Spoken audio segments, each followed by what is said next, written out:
E vamos conversar aqui com o professor assistente em História Política e Social, Max Vicente. Muito obrigado pela presença aqui no Informação, Max. Eu que agradeço a oportunidade, é um prazer imenso estar aqui com vocês. Vamos começar conversando aqui. Antes de fazer a primeira pergunta para o professor Max, eu queria lembrar aqui da nossa enquete, né, Marcos? Afinal de contas, a gente vai falar sobre o assunto e nós estamos Sim. perguntando sobre isso hoje, né? O que que o nosso ouvinte acha da política? Para você, a política é necessária para a vida das pessoas, não tem o menor interesse, ou é importante para o desenvolvimento da cidade? Você vota lá no nosso site, 94fm.com.br. Professor Max, o trabalho acadêmico, né, do dia a dia, de discussão sobre essas questões em relação à política na vida das pessoas, há quanto tempo o senhor vem se fazendo essa pergunta e há quanto tempo o senhor ouve respostas das mais variadas para esse questionamento? Bom, Tissoco, eu vou ser assim muito sincero e muito claro. Eu me lembro disso daí com meus 14 anos, quando eu fui convidado para fazer parte de um movimento político, para distribuir panfletos, enfim, fazer esse trabalho mais manual de ir pelas ruas, Uhum. distribuir e assim por diante. De lá para frente, eu te diria que constantemente essa questão aparece no nosso cotidiano, inclusive até porque o termo de política tem um significado muito interessante, né? Vem do grego polis, né? Que é cidade, e a política seria a arte de governar a cidade. E naquela época, evidentemente, não participava todo mundo, a mulher não participava, o escravo não participava, mas quem participava era feito de uma forma democrática, ou seja, se discutia na ágora, na praça pública, as questões e se resolvia imediatamente. De lá para frente, eu diria que o contexto se tornou muito complexo e se tornou muito radicalizado, a ponto que eu diria que hoje nós estamos com uma temperatura muito alta quando se fala em política, não é? E não deveria ser assim, não deveria ser assim, porque o que nos mostra a trajetória histórica é que toda vez que você sobe a temperatura, se desemboca num processo muito desagradável para a sociedade. Pode ser revolução, movimento contestatório, greves e assim por diante, né? Então, essa trajetória histórica te mostra que é importante o diálogo, conversar, discutir, sentar, ouvir o outro, que num momento de radicalização isso não ocorre. Né? Você parte do princípio de que o outro está errado e não quer nem sequer ouvir os argumentos dele, mesmo que sejam tão bons ou tão importantes quanto os teus. E o momento atual, eu classifico, desde a pergunta que você me fez, né, Tissoco, até hoje, como uma constante participação para defender a democracia como forma importante de organização social. É um bem valioso, algo maravilhoso que nós descobrimos, né, que nós temos aí para poder exercitar nossos direitos. E como você muito bem acabou de falar, não faz muito tempo, o importante é que a sociedade entenda que a política depende, ou que a tua vida depende muito da política. Né? Quando a gente fala para pensar no âmbito municipal, a coisa se torna ainda muito mais complexa, né? Porque que nós temos no município? Você vai utilizar a saúde, educação, transporte, né? Infraestrutura, água e assim por diante, né? Portanto, não adianta ficar radicalizando do ponto de vista que nós temos colocado aí, eu não aceito a opinião do outro, e sim é importante colocar a questão principal, que é a questão de Bauru, no caso de Bauru, qualquer município no lugar tanto faz, podemos colocar qualquer município, para ver como que nós vamos fazer daqui para 4 anos, né? E isso é a essência do debate da política, não é tomar, ver se eu venço o outro no argumento ou no Uhum. voto, mas sim o enriquecimento na base do quê? Das propostas, das ideias, enfim, do embate, daquilo que é o cotidiano da vida das pessoas, né? Eu creio que esse seria o momento mais importante para poder refletir um pouco sobre isso, né, Tissoco? Mas me lembro perfeitamente dos meus 14 anos, falava, você distribui panfletos e o resto é com a gente. Então, já éramos marginalizados. Com certeza. Professor Max, em relação à política atual aqui na cidade de Bauru, o senhor deve estar acompanhando pela mídia, né, o que se desenrola, né? Há a relação não é muito boa entre prefeita Suelen Rosim e um bloco de oposição da Câmara, né? Tem também a situação. O professor tem acompanhado a política nesse momento aqui na cidade de Bauru? Não tanto quanto eu gostaria, por questões de trabalho, eu fui obrigado a parar um pouco com a questão local. Mas eu diria o seguinte, né, pelo aquilo que a gente tem acompanhado, não só, pelos meios de comunicação, mas também nas conversas com as pessoas, né.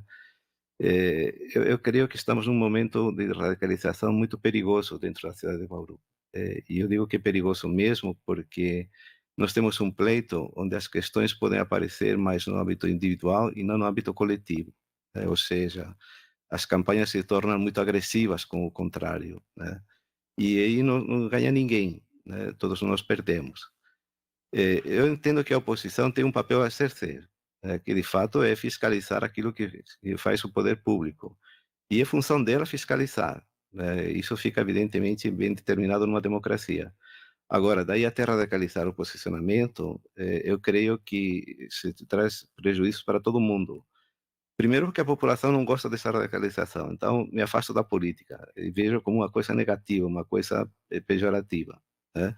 E isso é muito ruim. O segundo lugar é que se descobrem os interesses que estão por trás, ou seja, eu quero marcar meu espaço, garantir meu nome, de alguma forma me candidatar para a próxima eleição. Então faço isso por uma questão política e não por uma questão social. E o debate de conteúdo mesmo acaba sendo perdido. Por quê? Porque você tem que rebater a agressão do outro, o outro rebate a tua agressão, o resultado é 1 a 1 e não se sai Sim, desse sim. marasmo.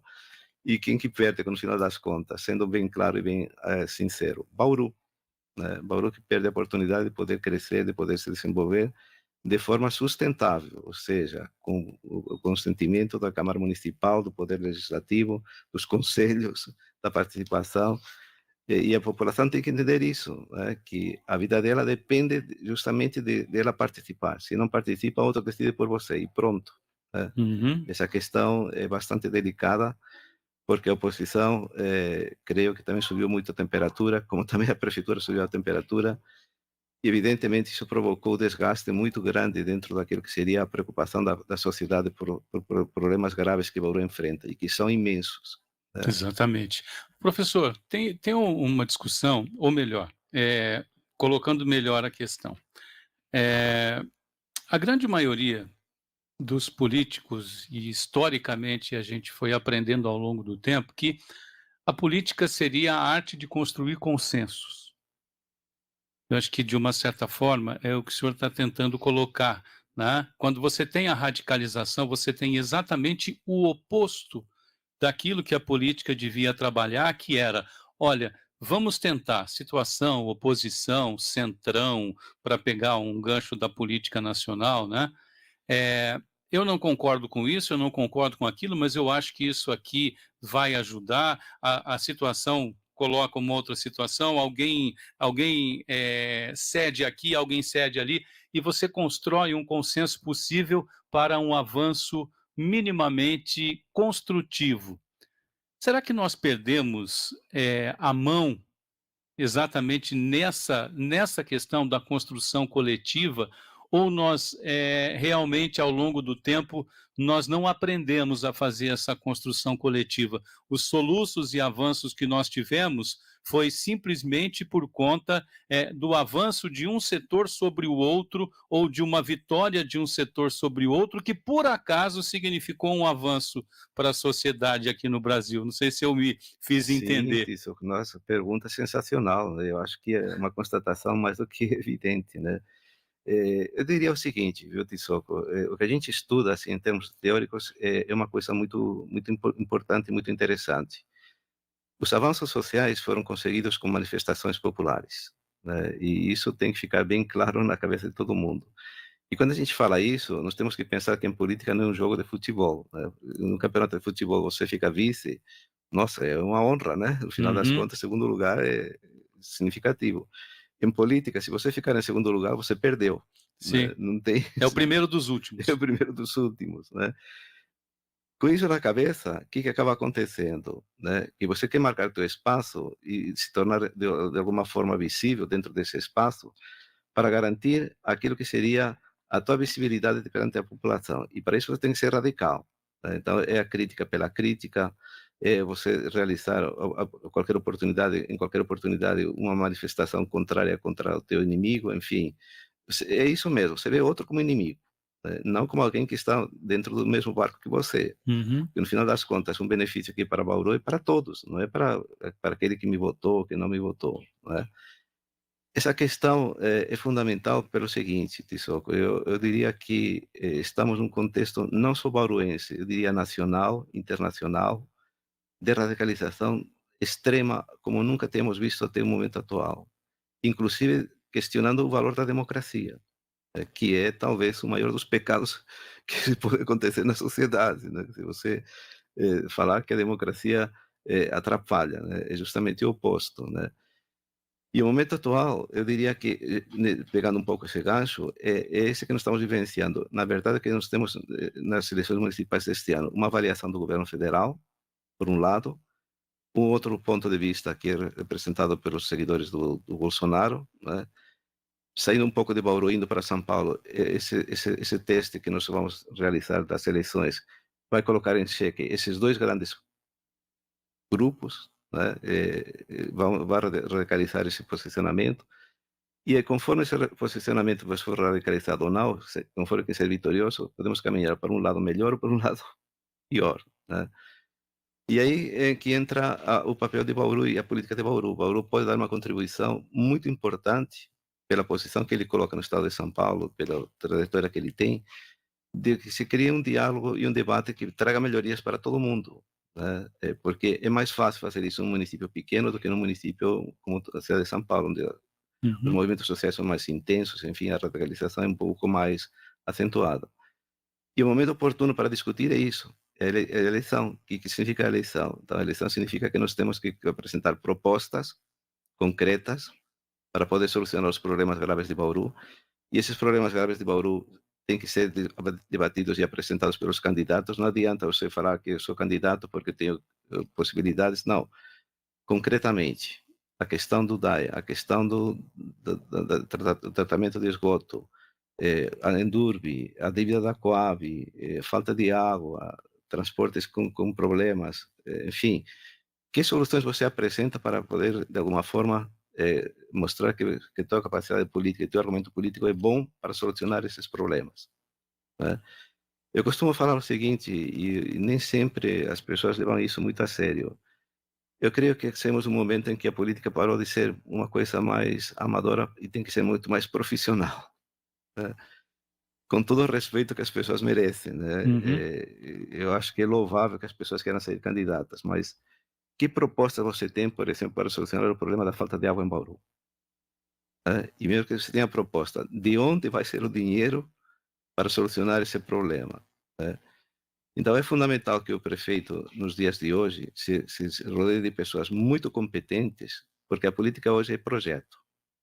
É projeto. Então, um projeto tem que ter uma fundamentação teórica, tem que ter uma fundamentação específica, tem que mostrar qual que é o problema, a gravidade, a importância social, e concorrer nos editais que oferecem o governo do estado e o governo federal. Então, Uhum. muitas vezes as pessoas falam: "Ah, mas Bauru não tem um deputado". É lamentável que não tenha um deputado, mas o projeto, ele tem um valor importante. E é papel do prefeito se articular no âmbito do governo do estado e no âmbito do governo federal para poder emplacar esses projetos. O deputado, seja em São Paulo ou em Brasília, ele é importante, mas o projeto é imprescindível. Imprescindível, imprescindível. Então, um trabalho técnico, né, e esse trabalho técnico, tem que se sobrepor a esse radicalismo político, né. Então, o que nós queremos de Bauru para daqui a 4 anos, né. Uhum. Então, qual que é a proposta? E aí, nesse ambiente de diálogo, de conversa, de enfim, de estabelecer, vamos dizer assim, os princípios democráticos de atuação, a proposta que for mais convincente é a que a população vai escolher, né.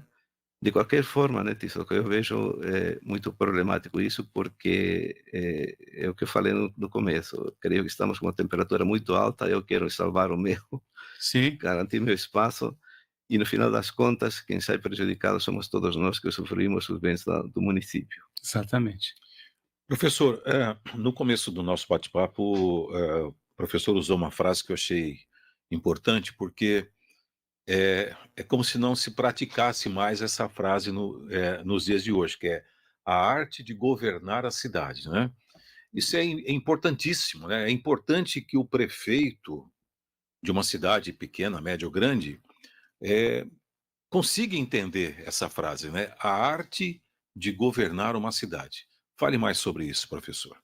Bom, Marcos, se você aceita, eu vou te falar o que a oposição falava com relação a essa frase, né? O que é política? É a arte de mentir ao povo, né? É a ciência de É a outra visão, a outra visão, né? E quando a gente fala que é uma arte de governar, significa o seguinte: você tem que administrar o bem público, o espaço público que nós construímos, ou seja, a gente formou uma sociedade. Na sociedade você tem um interesse individual e tem um interesse coletivo. O interesse individual você garante com o teu trabalho, enfim, com a tua formação, com enfim, tudo aquilo que você considera que é importante para você, moradia e assim por diante. Mas uma rua, uma estrada é um bem público. Então, o que seria a política? Administrar o bem público. Porque quando você administra o bem público de forma, vamos dizer assim, que traga benefício para o bem individual, as pessoas se engajam, discutem, enfim, dialogam, conversam, estabelecem parâmetros. E esse êxito vamos dizer assim, desse momento corresponde ao quê? A um bem governar a cidade.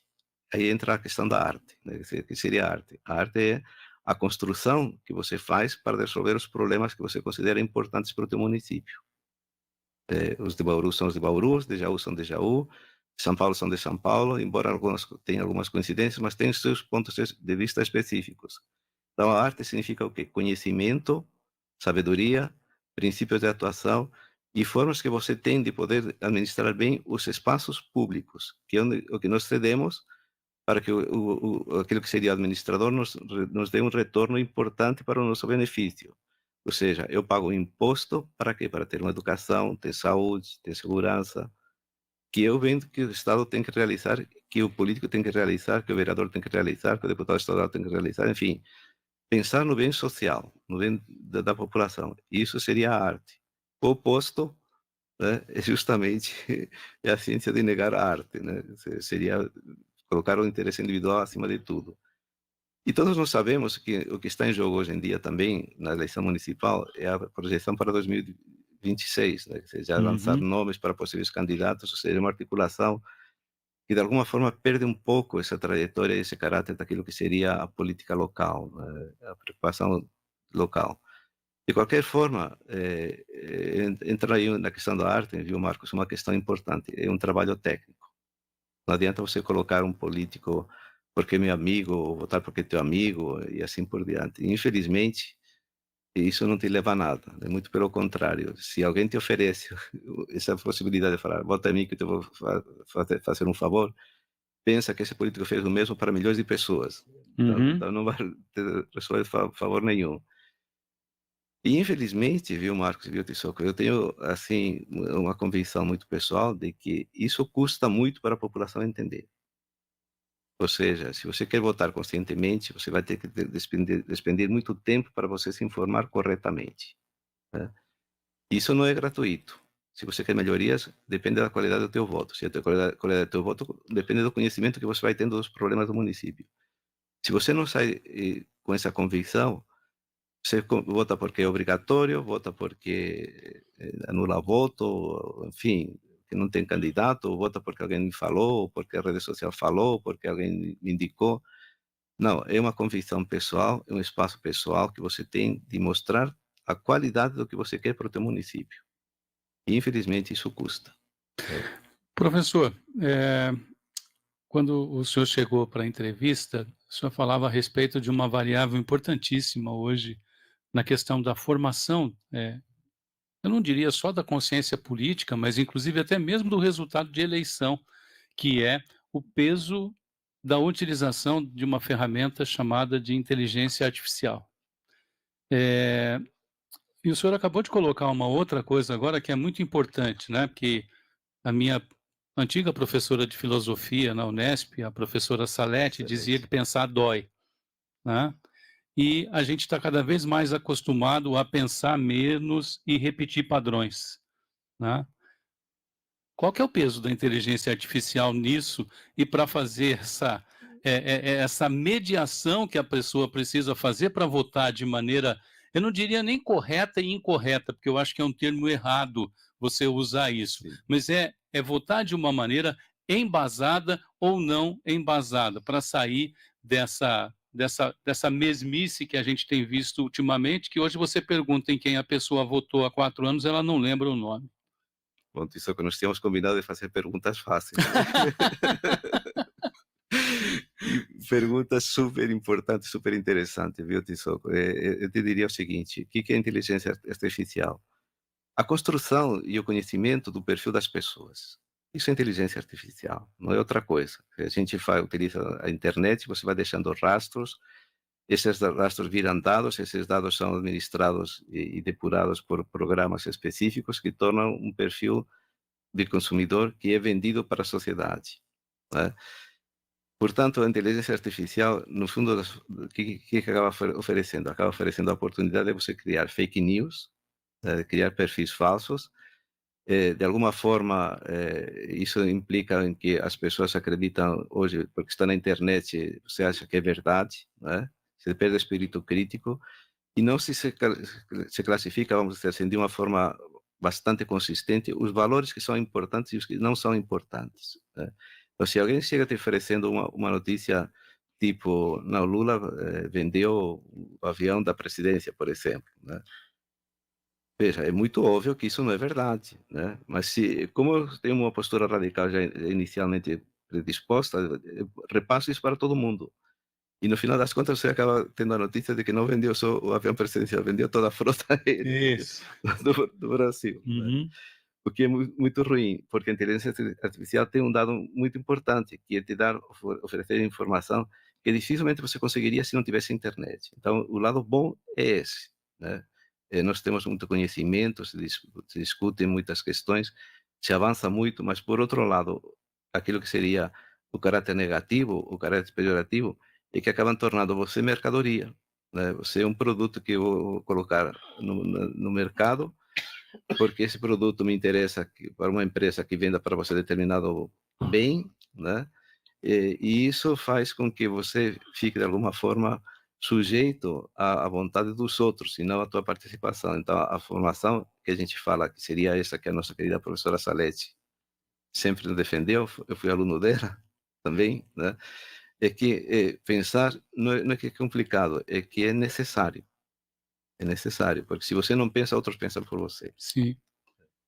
E aí você perdeu a oportunidade que você tem desse bem precioso, que é o voto, de você poder melhorar um pouco a qualidade da vida tua, do município, do país como um todo, né? Muito bem, 8h03. Nós agradecemos a presença aqui do professor assistente em História Política e Social, Max Vicente. Professor, muito obrigado pela presença do Informação. Algum agradecimento, professor? Sim, eu queria agradecer o convite muito, né? Mandar um abraço para os meus colegas do grupo de Parkinson, que nos reunimos toda terça e toda quinta, né? E que exercitamos aí o poder, vamos dizer assim, construtivo do que nós estamos falando agora, porque um apoia o outro, então é um grupo muito interessante. E com certeza agradecer o espaço que vocês me deram para poder voltar a relembrar os meus problemas políticos, né? Isso é muito bom. Né? E de alguma forma tentar explicar para a população, se posso falar isso no final do programa, é que leve a política a sério, como uma questão não radicalizada, sim de diálogo, de conversa, enfim, democrático, pacífico, ordeiro, né? E o que no final das contas acaba dando, vamos dizer assim, o progresso da cidade, né? Muito bem. Professor Max Vicente, convidado de hoje do Informação, muito obrigado. Volte mais vezes.